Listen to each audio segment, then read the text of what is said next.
अब हम यहाँ पे देखेंगे कि किस प्रकार से जो अंग्रेज व्यापार करने के लिए हमारे भारत देश में आए थे, वो किस तरह से हमारे देश के हर एक हिस्से को कब्जा कर लेते हैं।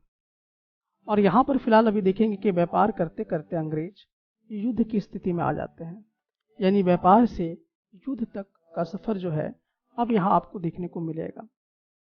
तो आपके मन में ये प्रश्न आएगा कि व्यापार युद्ध में कैसे तब्दील हो गया, युद्ध की नौबत क्या आई। तो चलिए इन्हीं प्रश्नों के जवाब हम लोग यहाँ पर ढूंढते हैं। तो जो कंपनी थी, कंपनी का नाम क्या था?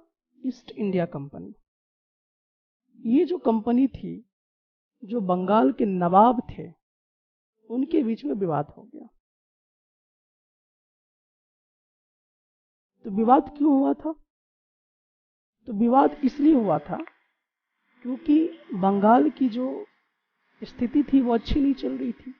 वहाँ के प्रजा को उतना कुछ मिल नहीं रहा था, वहाँ के जो नवाब थे उनको टैक्स नहीं मिल रहा था। कंपनी को कर मुक्त तो किया गया, जो कि औरंगजेब ने किया था, लेकिन जो कंपनी के ऑफिसर्स थे, जो प्राइवेट अपना बिजनेस चला रहे थे, उन लोगों को कर मुक्त नहीं किया गया था। तो जो बंगाल के नवाब थे, जिनका नाम क्या था? मुर्शिद कुली खान, तो उन्होंने डिमांड करना शुरू किया। उसी तरह से और भी बंगाल के नवाब आए। मुर्शिद कुली खान के बाद आए अली वर्दी खां, उसके बाद सिराजुद्दौला भी आ गए। ठीक है, तो ये सब शक्तिशाली जो थे, ये मुगल लोग थे, नवाब थे बंगाल के, बहुत ही शक्तिशाली थे। तो इन्होंने क्या किया? इन्होंने कहा कि भाई हम आपको फ्री नहीं रहने दे सकते हैं, आपके टैक्स को फ्री नहीं कर सकते हैं। तो इन्होंने कहा कि हमें काफ़ी ज़्यादा मात्रा में पैसा चाहिए आपसे, काफ़ी ज़्यादा मात्रा में लाभ चाहिए, तभी आपको हम अधिकार देंगे यहाँ पर व्यापार करने का, अन्यथा हम आपको व्यापार करने नहीं देंगे। ऐसा किसने कहा? जो बंगाल के नवाब थे। तो जो कंपनी था वो इनकार कर जाता है। तो जो नवाब थे उन्होंने सिक्के छापने की अनुमति वहाँ पे नहीं दिया उन लोगों को, कंपनी वालों को। किला वगैरह जो वो बना रहे थे उसमें भी उन्होंने क्या कर दिया? रोक लगा दिया। तो कहीं ना कहीं कंपनी जो थी वो नवाबों पर ब्लेम करना शुरू कर दिए और इनकार कर दिए कि भाई हम आपको टैक्स पे नहीं करेंगे।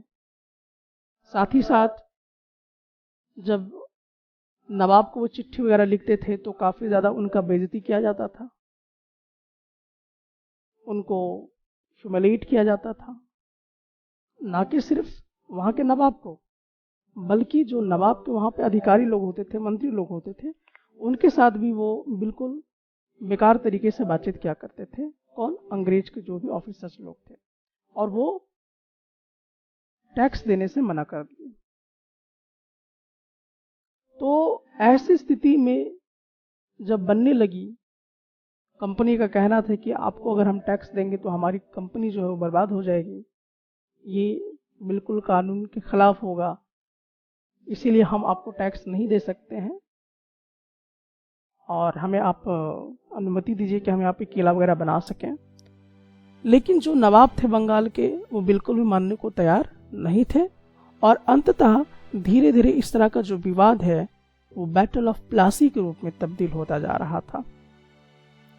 अब हम जानेंगे बैटल ऑफ प्लासी क्या है, यानी कि एक युद्ध होगा अब, और उस युद्ध का नाम है बैटल ऑफ प्लासी।